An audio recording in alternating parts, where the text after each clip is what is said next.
एलडीसार education. प्रश्न number 1 किए भोई राजवंश प्रतिष्ठा करथिले?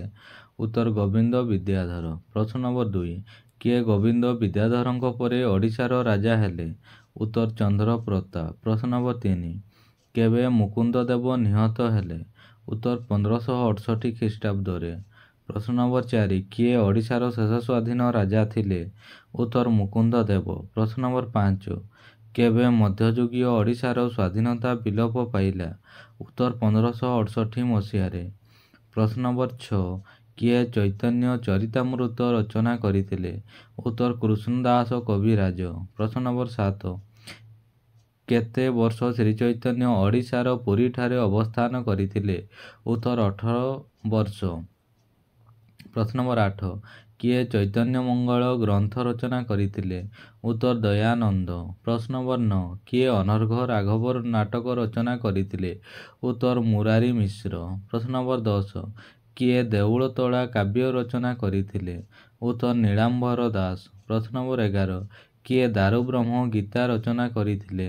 उत्तर ଜଗନ୍ନାଥ ଦାସ। ପ୍ରଶ୍ନ ନମ୍ବର 12 କାହା ରାଜତ୍ୱ କାଳରେ ଜଗନ୍ନାଥ ମନ୍ଦିରର ନିର୍ମାଣ କାର୍ଯ୍ୟର ସମାପ୍ତି ଘଟିଥିଲା? उत्तर ତୃତୀୟ ଅନଙ୍ଗ ଭୀମଦେବଙ୍କ ରାଜତ୍ୱ କାଳରେ। ପ୍ରଶ୍ନ ନମ୍ବର 13 ଚଡ଼ଗଙ୍ଗ ଦେବଙ୍କ ପରେ ଗଙ୍ଗବଂଶରେ କେତେ ଜଣ ରାଜା ରାଜୁତି କରିଥିବାର ଜଣାଯାଏ? उत्तर 14 ଜଣ। ପ୍ରଶ୍ନ ନମ୍ବର 14 କେଉଁ ଗଙ୍ଗ ରାଜା ପରମ ବୈଷ୍ଣବ ଉପାଧି ଧାରଣ କରିଥିଲେ? उत्तर ଚଡ଼ଗଙ୍ଗ ଦେବ। ପ୍ରଶ୍ନ ନମ୍ବର 15 ମହିମା ଧର୍ମର ପ୍ରତିଷ୍ଠାତା କିଏ? उत्तर ମହିମା ସ୍ୱାମୀ। ପ୍ରଶ୍ନ ନମ୍ବର 16 କାହାକୁ ପୁରୀରେ ଧୂଳିଆ ବାବା ବୋଲି ଲୋକ କହୁଥିଲେ? उत्तर ମହିମା ସ୍ୱାମୀଙ୍କୁ। ପ୍ରଶ୍ନ ନମ୍ବର 17 କେଉଁଠି ମହିମା ସ୍ୱାମୀ ତାଙ୍କର ଆଶ୍ରମ ପ୍ରତିଷ୍ଠା କରିଥିଲେ? उत्तर ଢେଙ୍କାନାଳର ଜୋରନ୍ଦାଠାରେ। ପ୍ରଶ୍ନ ନମ୍ବର 18 କେବେ ମହିମା ସ୍ୱାମୀ ମୃତ୍ୟୁବରଣ କରିଥିଲେ? उत्तर 1876 ମସିହାରେ। ପ୍ରଶ୍ନ ନମ୍ବର 19 କିଏ ନିଜର ରଚନା ଦ୍ୱାରା ମହିମା ଧର୍ମକୁ ଜନପ୍ରିୟ କରିପାରିଥିଲେ? उत्तर ଭୀମ ଭୋଇ। ପ୍ରଶ୍ନ ନମ୍ବର 20 କିଏ ସ୍ତୁତି ଚିନ୍ତାମଣି ରଚନା କରିଥିଲେ? उत्तर ଭୀମ ଭୋଇ। ପ୍ରଶ୍ନ ନମ୍ବର 21 କିଏ ବ୍ରହ୍ମ ନିରୂପଣ ଗୀତା ରଚନା କରିଥିଲେ? उत्तर ଭୀମ ଭୋଇ। ପ୍ରଶ୍ନ ନମ୍ବର 22 କିଏ ନିର୍ଭେଦ ସାଧନ ରଚନା କରିଥିଲେ?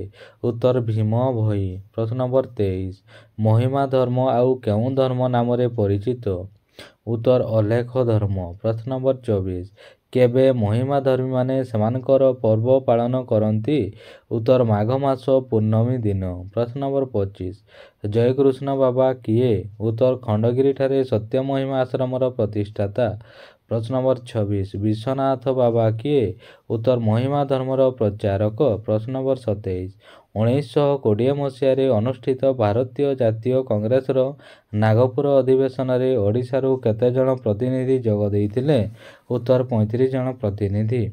ପ୍ରଶ୍ନ ନମ୍ବର 28 1921 ମସିହାରେ ଗଠିତ ଉତ୍କଳ ପ୍ରଦେଶ କଂଗ୍ରେସ କମିଟିରେ କିଏ ସଭାପତି ଥିଲେ? उत्तर ଗୋପବନ୍ଧୁ ଦାସ। ପ୍ରଶ୍ନ ନମ୍ବର 29 କିଏ ଜଗତସିଂହପୁରଠାରେ ଅଳକାଶ୍ରମ ପ୍ରତିଷ୍ଠା କରିଥିଲେ? उत्तर ଭାଗୀରଥୀ ମହାପାତ୍ର। ପ୍ରଶ୍ନ ନମ୍ବର 30 ବାଲେଶ୍ୱରଠାରେ କାହାଦ୍ୱାରା ସ୍ୱରାଜ ମନ୍ଦିର ନାମକ ଏକ କଂଗ୍ରେସ ଆଶ୍ରମ ଗଠନ କରାଯାଇଥିଲା? उत्तर ହରେକୃଷ୍ଣ ମହତାବଙ୍କ ଦ୍ୱାରା। ପ୍ରଶ୍ନ ନମ୍ବର 31 କେବେ ଗାନ୍ଧିଜୀ ପ୍ରଥମ ଥର ପାଇଁ ଓଡ଼ିଶାକୁ ଆଗମନ କରିଥିଲେ? उत्तर 1921 ମସିହାରେ। ପ୍ରଶ୍ନ ନମ୍ବର 32 ଗୋପବନ୍ଧୁ ଦାସ କେବେ ମୃତ୍ୟୁବରଣ କଲେ? उत्तर 1928 ମସିହାରେ। ପ୍ରଶ୍ନ ନମ୍ବର 33 କିଏ ଆଇନ ଅମାନ୍ୟ ଆନ୍ଦୋଳନ ସମୟରେ ଉତ୍କଳ ପ୍ରଦେଶ କଂଗ୍ରେସ କମିଟିର ସଭାପତି ଥିଲେ? उत्तर ଡକ୍ଟର ହରେକୃଷ୍ଣ ମହତାବ।